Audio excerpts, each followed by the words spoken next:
Europe 1, circuit court. Circuit court, c'est jusqu'à 14h sur Europe 1 avec Maxime Switek et Anne-Laure Jumet.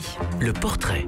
Avec vous, Cyrielle Ariel, tous les jours, vous nous faites le portrait d'une personnalité qui agit à son niveau pour rendre le monde plus solidaire. Aujourd'hui, vous nous parlez de Marie-Stocley Bardon, une entrepreneure qui a cofondé une marque de café cultivée en biodynamie et en circuit court. Oui, alors on le rappelle, la biodynamie, c'est du bio, mais en mieux. On plante en fonction du cycle de la lune et du soleil. Et on nourrit aussi la plante avec des herbes ou même des cristaux de pierre pour refléter le soleil et apporter de la chaleur à la plante.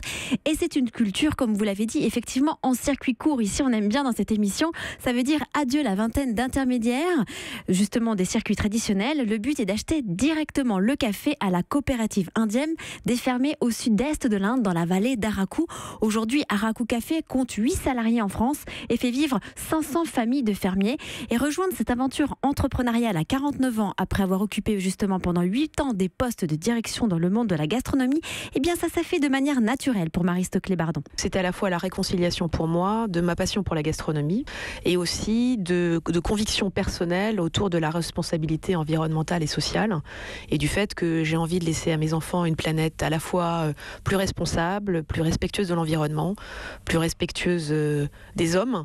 Et donc dans ce projet, on est vraiment dans l'invention d'une espèce d'économie totalement différente où chaque acteur de la chaîne va tirer les fruits de son travail. Et alors ça veut dire quoi concrètement, Cyrielle, tirer les fruits de son travail ? Eh bien les producteurs indiens ont la garantie que leur café est vendu et payé immédiatement. Et le but est que 1/3 des profits générés servent à financer des projets de structures comme des hôpitaux ou encore des écoles dans ces villages.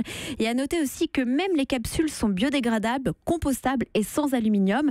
Ils sont faits à partir de cellulose ou encore d'amidon. Et aujourd'hui, ce sont des valeurs qui permettent aujourd'hui à Marie-Stocley Bardon de se sentir utile dans son travail. Je sers à quelque chose parce que les fermiers dans la vallée, aujourd'hui, ceux que j'ai croisés, ils me disaient qu'est-ce que vous allez faire de mon café et ils étaient fiers.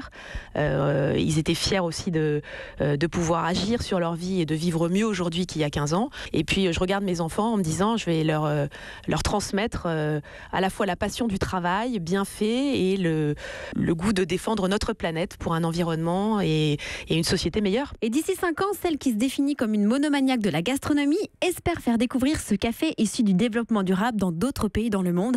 Et elle vous affirme avec le sourire que pour rien au monde, elle aimerait retourner dans une voie traditionnelle. Merci Cyrielle Ariel. Et donc un site pour aller voir ce café, c'est www.arakucoffee, ARAKUCO2F2E.com.